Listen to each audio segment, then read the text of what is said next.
పరిగెట్టించడం చేస్తారు, వెపన్ పట్టుకుని పరిగెట్టమని చేస్తారు. కానీ సివియర్గా ఏదన్నా తప్పు చేస్తే మెమోలో, చార్జ్ మెమోలో ఇటువంటి ఇవ్వటం జరుగుతుంది. కానీ ఇట్లా డెరగేటరీగా మనల్ని ఒక ఆత్మస్థైర్యాన్ని దెబ్బతీయాలి, ఒక వ్యక్తి యొక్క మనోభావాన్ని దెబ్బతీసే విధంగా చేయాలనేటువంటి ఇంటెన్షన్ తోటి చేయరు. సో ఈ రామాయపట్నం స్టేషన్ స్థాపించి 2012 నుంచి 8 6 years ఎప్పుడు కూడా అటువంటి ఎక్స్ట్రా రిలీజ్ చేసిన ఇది లేదు. అట్లా చేస్తూ ఉన్నప్పుడు మనం డ్రిల్ చేసేటప్పుడు ఏమవుతుందంటే మార్చ్ ఫాస్ట్ చేసేటప్పుడు మనకి పాకెట్స్ ఉన్న ప్రెస్ బటన్స్ ఊడిపోతాయి. అవును, కొన్నిసార్లు ఇక్కడ క్యాప్ బటన్స్ అన్ని ఊడిపోతాయి. అది యాదృచ్ఛికంగా జరుగుతుంది, మన ఇంటెన్షన్తో జరగదు. సో అది ఊడినప్పుడు అది చూసి ఏమండే ఏఎస్ఐ గారు ఏం చేపిస్తున్నారు మీరు, అతని ప్రెస్ బటన్స్ కూడా సరిగా లేవు, అతనికి ఒక మళ్ళీ పనిష్మెంట్ ఇవ్వండి అని చెప్పి నాకు ఒక పనిష్మెంట్ మూమెంట్ చేయించడం జరిగింది. పనిష్మెంట్ రూలో మళ్ళీ పనిష్మెంట్ అనమాట, డిప్స్ తీపించడము ఇట్లా. సో దాన్ని కథం తలని ఒకటి ఉంటుంది, అది చేయించడం. అంటే ఎట్లా he just treating me like ఒక రోబోట్ లాగా, లేకపోతే వీడికి ఇట్లా గుణపాఠం చెప్పాలన్నట్టు. సో అక్కడ నేను ఏంటంటే ఆ డిసిప్లైన్ మెయింటైన్ చేయడం అనేటువంటి దానికోసంగా కాదు, ఇది పర్సనల్ ఇంటెన్షన్ తోటి ఐ ఫెల్ట్ దట్ యాక్చువల్గా అది ఎవరికైనా అక్కడ ఉన్న 60 మంది సభ్యులకి అర్థమైంది. సో అది అట్లా అయింది. అయిన తర్వాత వచ్చి ఏమనుకుంటున్నావు నువ్వేది సివిల్స్ ప్రిపేర్ అవుతున్నంత మాత్రం నువ్వు సివిల్స్ కొట్టినట్టుగా ఫీల్ అయిపోతున్నావా, నువ్వు ఆఫ్టర్ ఆల్ కానిస్టేబుల్ గాడివి, గుర్తుపెట్టుకో, నీ లిమిట్స్లో నువ్వు ఉండు, ఊహల్లో తెలమాకు, నువ్వు కానిస్టేబుల్ అనేది నువ్వు రియలైజ్ అయితే నీకు ఎంత త్వరగా రిలీజ్ అంత మంచిది అని చెప్పి అన్నారు. కానీ పోలీస్ డిపార్ట్మెంట్ కానిస్టేబుల్ పిల్లర్ కదండి యాక్చువల్గా, అది ఒక ఐరన్ డిపార్ట్మెంట్ లేదు కదా. అవును, మరి అంత కసి ఎందుకు ఆయనకి? అది ఆ వ్యక్తిగతమైనటువంటి జలస్తో లేకుంటే మిగతా అంశాలతోటి అది ఇంప్రూవ్ అవడం జరిగిందండి. అంతకుముందు కూడా నాకు నెక్స్ట్ డే నాకు రాజమండ్రిలో ఒక ఎగ్జామ్ ఉంది, రైల్వే ఎగ్జాము. ఆ ఎగ్జామ్కి నేను నెక్స్ట్ మార్నింగ్ 10 o'clock వెళ్ళాలి. కానీ దాని ముందు రోజు నాకు కావాలని నా టర్న్ కానప్పటికి కూడా నాకు సెంట్రీ డ్యూటీ వేసి ఆ ఎగ్జామ్కి నేను వెళ్ళకుండా చేయాలని చేశారు. సో నేను అంటే పర్సనల్ ఇంటెన్షన్ తోటి నేను అదే విషయాన్ని నేను bureau of police research and డెవలప్మెంట్కి, మినిస్ట్రీ ఆఫ్ హోమ్ అఫైర్స్ వాళ్ళకి, డీజీపీ గారికి, అదేవిధంగా రాష్ట్రపతి గారికి, ప్రధానమంత్రి గారికి కూడా నేను లేఖ రూపంలో రాసి ఇట్లా చేస్తున్నారు. సో ఆ bureau of police research and development ఏంటంటే అసలు పోలీసింగ్ ఎలా ఉంది అనేటువంటి దాని మీద ఇండియాలో రీసెర్చ్ చేస్తూ ఉంటారు. సో ఇటువంటి చెదురుమదురు సంఘటనలో ఒక వ్యక్తి అంటే మనం ఏ వ్యక్తి అయినా కెరియర్ని మేక్ చేసుకోవాలని చూస్తారు సార్. ఇప్పుడు మనం కానిస్టేబుల్ రిక్రూట్ అవుతున్నాం అంటే మనకి ఫర్దర్గా ప్రోగ్రెస్ ఉందంటేనే కదా మనం ఇంకా ఉత్సాహంతో పనిచేస్తాం, వేరే ఉన్నప్పుడు దాని దగ్గర వెళ్తుంటాం, ఉత్సాహంతో పనిచేస్తాం. సో మనకి ఇప్పటికీ నాకు పోలీస్ డిపార్ట్మెంట్ చూస్తున్నాను, మా సీనియర్స్ కొంతమంది 20 ఏళ్ళు, 21 ఏళ్ళు, 22 ఏళ్ళు పనిచేసినా కానీ హెడ్ కానిస్టేబుల్ కూడా అవ్వట్లేదు. సో మనం కానిస్టేబుల్ జాబ్ చేస్తూ ఆ ప్రోగ్రెస్ మేక్ చేయాలి అనేటువంటి ఆ ఉద్దేశంతో కాంపిటేటివ్స్ ప్రిపేర్ అవుతూ ఉంటాం. సో ఇట్లా చేసి మళ్ళీ నేనేంటి నా ఖాళీ టైంలో నేను ప్రిపేర్ అవుతుంటాను. ఇంకా మీకు చెప్పాలంటే ట్రూగా చెప్పాలంటే నేను పనిచేస్తున్న పోలీస్ స్టేషన్లో ఆ రోజు ఆ పోలీస్ స్టేషన్లో కొంతమంది కొలీగ్స్, స్టాఫ్స్ వాళ్ళు ఆల్కహాల్ తెచ్చుకొని పైన తాగే వాళ్ళు ఉంటారు, ఆ సెల్ ఫోన్లో పేకలాట ఆడేవాళ్ళు ఉంటారు, లిటరల్ పేకాటలు తెచ్చుకొని ఆడేవాళ్ళు ఉంటారు. వాటన్నిటికి ప్రాబ్లం లేదు, కానీ నేను చదివితే మాత్రం ప్రాబ్లం. సో అది ఆ జలస్ అనేటువంటిది అంటే దేనికైనా లిమిట్ ఉంటుంది కానీ జలస్గా ఉండదు లిమిట్. ఆ రోజు ఎంతసేపు మీకు పనిష్మెంట్ ఇచ్చారు? 1 hour బరాబర్ ఇచ్చారు. 1 hourకి 1 hour బరాబర్గా చేపించి నేను ఏమనుకున్నా అంటే సర్లే ఆఫీసరు ఏదో ఫస్ట్ ఒకసారి అని ఒక 10 నిమిషాలు చేయించి సరే ఇంక నుంచి రామాకి అట్లా మందలిస్తారేమో అనుకున్నా.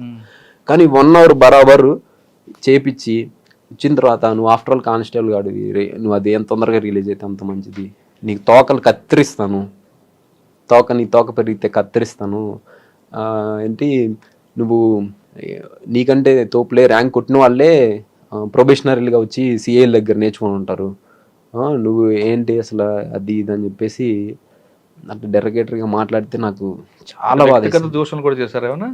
వ్యక్తిగత దోషం చేయలేదు సార్, ఇట్లే సర్కాస్టికల్గా వ్యంగ్యంగా అని చెప్పి మాట్లాడేసరికి 60 మంది ముందు నేను ఒక్కనే అట్లా చేస్తూ 60 మంది ముందు అట్లా వ్యంగ్యంగా సార్ కాబోయే ఐపీఎస్ ఆఫీసర్ అయ్యా అట్లా వ్యంగ్యంగా మాట్లాడేసరికి అది నేను తీసుకోలేకపోయాను సార్, చాలా బాధేసింది.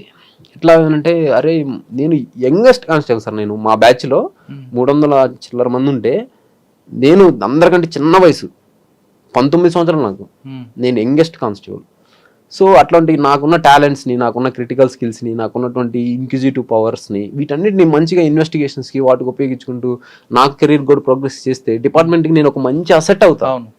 సో అట్లా చేసుకోకుండా చేయకుండా పర్సనల్గా ఏదో ఇది చేస్తే ఆయన ఇంకా బ్రిటిష్ పోలీసుని ఫాలో అవుతున్నాడు. ఎస్ ద బ్రిటిష్ లెగసీ అనేటువంటిది అది ఇంకా ఆయన పోలేదేమో. అది బ్రిటిష్ వారు అంటారు చూస్తానికి రూపంలో భారతీయులను మైండ్ సెట్ లో బ్రిటిష్ వారిని మేము తయారు చేస్తామని ఆ లెగసీ ఈ రోజుకి ఉందన్నమాట. ఆ కలోనియల్ అందరికీ కాదు, కొంతమందికి ఉన్నట్టు. కొంతమందికి, అందరికి కాదు. అండ్ ఇంకొకటి కొంతమంది మంచి ఆఫీసర్స్ ఉన్నారు సార్. ఐపీఎస్ ప్రమోద్ కుమార్ గారు ఒంగోలు చేశారు, అప్పుడు ప్రకాశం ఎస్పీగా చేశారు. నేను ఆ మ్యూచువల్ ట్రాన్స్ఫర్ కోసం వెళ్తే అప్పుడు కందుకూరు సర్కిల్ ఇన్స్పెక్టర్ గారు ఉన్నారు. 2014లో ఒక ఆయతను ఉంటే, సార్ నేను మ్యూచువల్గా పెట్టుకుంటాను సార్, నాది ఫార్వర్డ్ చేయండి సార్ అని ఒక 10 సార్లు తిరిగింది సార్. ఆయన 10 సార్లు తిరిగినప్పుడు 11 సరే పో బయటికి పో యూజ్లెస్ ఫిలో అన్నారు. ఎవరు? ఆ కందుకూరులో సిఐ అన్న తర్వాత అసలు నేనేం అడిగాను, నా మ్యూచువల్ ట్రాన్స్ఫర్ అంటే ఇక్కడున్న స్టాఫ్ అక్కడికి వెళ్తారు, అక్కడున్న స్టాఫ్ ఇక్కడికి వస్తారు. సో దీనికి కూడా వీళ్ళు అంటే నా కనీసం స్టాఫ్ గ్రీవెన్స్ని అడ్రస్ చేయడం అనేది ఒక ఎస్హెచ్ఓగా మీ బాధ్యత. సో అట్లా చేయాలని చెప్పి చేయకుండా నేను ఇంకేం చేశాను అంటే, సరే ఏదైతే అది అవుతుంది, మహా అయితే ఎస్పీ గారు ఏం చేస్తారు, తిడతారు, లేకపోతే ఒక మెమో రాపిస్తారు త్రూ ప్రాపర్ ఛానల్ రాలేదని చెప్పి ధైర్యం చేసి వెళ్ళిపోయాను సార్. అసలు మీరు నమ్మరు సార్, ప్రమోద్ కుమార్ సార్ గారు ఎంత జనరాసిటీ తోటి, ఎంత సెన్సిటివ్గా, మ్యాగ్నానిమిటీ తోటి, ఏంది బాబు ఇట్రా అన్నారు.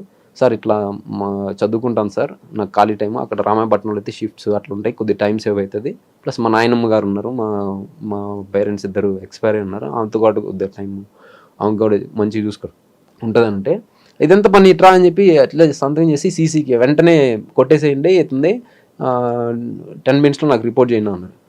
అసలు నేను ఆ నుంచి తీసుకొని ఒంగోలు నుంచి గుడ్లూరు వెళ్ళే లోపల నా వచ్చేసిందండి ట్రాన్స్ఫర్.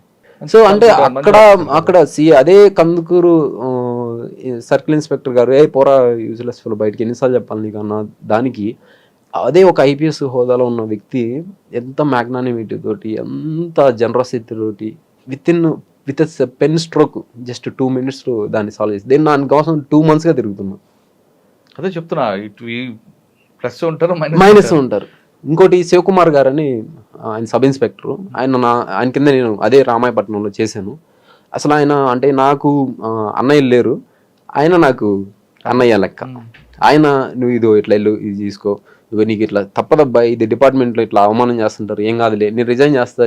ఆ రోజు ఏమైందంటే అట్లా ఆయన డెరోగేటరీగా చేసిన తర్వాత అదే రోజు నేను వెళ్ళి, సార్ ఇట్లా రిజిగ్నేషన్ చేస్తున్నాను చెప్పారు, ఇచ్చేసా, లెటర్ రాసి ఇస్తే ఆయన ఏంటి బెదిరిస్తున్నావు అన్నాడు. బెదిరించట్లేదు sir, I took it mindful decision అన్నాడు. దాని తర్వాత కామ్గా అయిపోయారు, అది ఆడబడేసి కామ్గా ఉన్నారు. ఒక 1/2 hour 45 minutes 1 hour లోపల పిలిచారు. మళ్ళీ పిలిచి, మీరు ఇది పెట్టారు కదా, దీన్ని పెట్టాలంటే త్రూ ప్రాపర్ ఛానల్ పెట్టాలంటే టైప్ చేసుకొని రా అన్నారు. టైప్ చేసుకొని డిటిపి ఫార్మాట్లో తెమ్మన్నారు. నేను రాసి ఇచ్చేద్దాం. సో ఆయన ఇంకా నేను దాన్ని డిటిపి చేయించుకొని వెంటనే తీసుకొచ్చా. ఆయన షాక్ అయ్యారు, ఏంది ఇతను నిజంగానే చేస్తున్నట్టున్నాడు అన్నట్టు. ఇంకా సరే అది దగ్గర పెట్టుకున్నాడు. మీరు నమ్మరు సార్, నేను అది ఆ రోజు ఇచ్చేసేసి నేను ఇంకా మళ్ళీ పక్క స్టేషన్లో లీవ్ తీసుకున్నాను.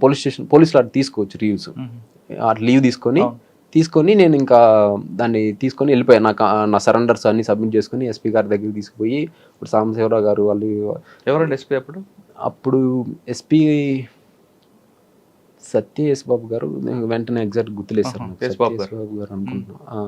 ఇంకా అట్లా తీసుకొని నేను అది ఇచ్చేసి వెళ్ళిపోయిన తర్వాత మీరు నమ్మరు, నా రిజిగ్నేషన్ లెటర్ని ఫార్వర్డ్ చేయకుండా స్టేషన్లోనే అట్లే పెట్టి, నేను కోచింగ్కి వెళ్ళిపోయాను, నేను ప్రిపరేషన్కి అట్లే పెట్టి, నాకు 1 year జీడీలో జనరల్ డైరీలో ఆబ్సెంట్ అని ఎంట్రీ పెట్టి 21 రోజులు అయిన తర్వాత డెజర్టర్ అంటే ఉద్యోగం చేయకుండా పారిపోయిన సైనికుడు అనే డెజర్టర్ రిపోర్ట్ కొట్టి ఒక టీంని నా మీద నిఘా పెట్టి, నేను ఎప్పుడు ఇంటికి వస్తానా, ఎక్కడ ఢిల్లీలో ఉన్నానా, ఎక్కడున్నాను కనిపించి, నేను ఆ డెజర్టర్ అయ్యాడని చెప్పి నాకు నోటీస్ సర్వ్ చేయించారు సార్.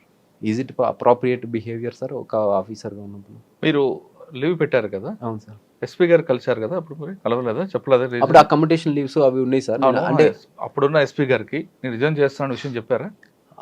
నేను చెప్పలేదు sir. Through proper channel resignation అనేది త్రూ ప్రాపర్ ఛానల్. అంటే నేను మెరైన్కి వెళ్ళటం అనేది డెప్యుటేషన్ కిందకి వస్తుంది.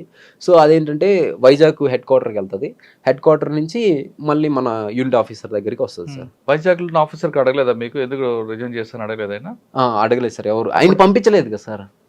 1 year అప్స్కాండింగ్ చూపిస్తున్నాడు అబ్స్కాండింగ్ చూపిస్తున్నారు. సో ఏ ఆఫీసర్ అయినా ఉంటుంది, ఎవరితను అని అడిగితే ఇట్లా డ్యూటీ వదిలేసి వెళ్ళిపోయారు సార్, ఒక టీంని పెట్టాను, ఇతను వస్తే తీసుకొస్తారు. సర్వీస్ చేస్తాను. అసలు మీరు నమ్మరు సార్, నేను ఢిల్లీ నుంచి వచ్చాను ప్రిపరేషన్కి వెళ్ళి, ఒక పర్పస్ ఏదో వచ్చాను, వచ్చి అట్లా కూర్చున్నాను, నా దగ్గరికి వచ్చేసారు మా ఫ్రెండే వేణు అని ఒక అతను కానిస్టేబుల్ వచ్చి, నీకు సిఏ గారు ఇలా లెటర్ ఇమ్మన్నారు అని చెప్పి చెప్పాడు. ఆ లెటర్ని తీసుకొని చూస్తే మీరు ఇట్లా ఇట్లా సంవత్సరం నుంచి ఆబ్సెంట్లో ఉన్నారు, డెజర్ట్ అయ్యారు, అది ఇది అని చెప్పి ఉంది. అసలు నాకు ఎంత బాధ వేసింది సార్. మీరు ఆయన అడిగారా? నేను అడగలేదు. అడగకుండా నేను ఇంకా వైజాగ్ వెళ్ళిపోయాను హెడ్ క్వార్టర్కి. సార్ నేను ఇట్లా ఇదయ్యానని చెప్పి అప్పుడున్న ఐజీపీ గారికి ఎక్స్ప్లెనేషన్ చెప్పుకున్న తర్వాత, ఇది మాకు సంబంధం లేదండి, ఇది ఇంకా మీరు ఎట్లా సార్ట్అవుట్ చేస్తారు, దీనికి నాకు దగ్గర సొల్యూషన్ లేదు, మీరు 1 year డిజర్టర్ అయిపోయారు ఎట్లా అని సార్ ఏం అనలేదు. ఇంక నేను మళ్ళీ అప్పుడు సిద్ధార్థ్ కౌశల్ గారు వచ్చి ఉన్నారు ప్రకాశం డిస్ట్రిక్ట్కి. ఇంకా సిద్ధార్థ్ కౌశల్ గారి దగ్గరికి వెళ్ళి, సార్ చాలా యంగ్ అండ్ డైనమిక్ సార్, చాలా ప్రోయాక్టివ్గా పనిచేస్తాను. నేను వెళ్ళాను, రాగానే మంచిగా మళ్ళీ టర్న్అవుట్ నీట్గా చేసుకుని మళ్ళీ పోలీస్ యూనిఫామ్ వేసుకొని వెళ్ళి సార్ని కలిసి, సార్ ఇట్లా అంటే ఎందుకు ఎగ్జాక్ట్గా చెప్పు రీజను, అన్ని కథలు కాకుండా మామూలుగా చెప్పు నాకు అన్నాడు. నేను చెప్పాను సార్ ఇట్లా సివిల్ సర్వీస్కి వెళ్ళాను, ఇట్లా అయింది ఇన్సిడెంట్, ఇట్లా అయిందని అంటే, అప్పటికి నేను ప్రిలిమ్స్ పాస్ అయ్యి వెళ్ళాను సార్. ప్రిలిమ్స్ పాస్ అయ్యి వెళ్ళా 2019 ప్రిలిమ్స్ వెళ్ళా. అక్కడ సార్ నన్ను బాగా లైక్ చేశారు. Okay gentlemen, all the best, నేను ఏం చేస్తామంటే దీనికి సొల్యూషను అని చెప్పి A2 క్లర్క్ ఉంటారు, ఈ డీటెయిల్స్ చూసేవాళ్ళు, సత్యవాణి మేడం ఎవరు ఉంటారు, ఒంగోలు DP వాళ్ళు, ఆ మేడం పిలిపించారు. ఇతన్ని ఎట్లా సొల్యూషన్ చేయొచ్చు ఆలోచించండి, ఇతన్ని ఇబ్బంది పెట్టద్దు అని చెప్పి చెప్పారు. చెప్తే మేము చూసి ఏదో ఒకటి రెట్రోస్పెక్టివ్గా దాన్ని యాక్సెప్ట్ చేసేటువంటి ఒక ప్రొవిజన్ ఉంది సార్ మన దగ్గర. ఆ ప్రొవిజన్ ప్రకారం ఇతన్ని మనం అతని ఏ డేట్లో అయితే రిజిగ్నేషన్ ఇచ్చారో దాన్ని డీమ్డ్ టు బి టేకెన్ అని కింద దాన్ని తీసుకొని చేయొచ్చు అని చెప్పేసి అట్లా నన్ను రిజిగ్నేషన్ని ఆ డేట్ ప్రేయర్ డేట్ నుంచి యాక్సెప్ట్ చేసి అదే రోజు రిలీవింగ్ ఆర్డర్స్ ఇచ్చి అదే రోజు LP centre last pay certificate ఇచ్చేసి లీవ్స్ అన్ని సెటిల్ చేసేసి మొత్తం నన్ను అప్పటికప్పుడు రిలీవ్ చేసేసారు. ఏమన్నారు? ఆల్ ది బెస్ట్ అని చెప్పారు సార్. అప్పుడు ఆఫీసర్ మీద యాక్షన్ తీసుకోలేదా? ఇంకా అప్పటికి ఆయన మారిపోయి ఉన్నారు సార్. అప్పటికి ఆయన నేను వెళ్ళే టయానికి ఆయన మనకి నోటీస్ సర్వ్ చేశారు. నేను ఇది సివిల్స్ ప్రిలిమ్స్ రిజల్ట్స్ వచ్చిన తర్వాత వెళ్ళాను. అప్పటికి ఆయన మారిపోయినట్టున్నారు.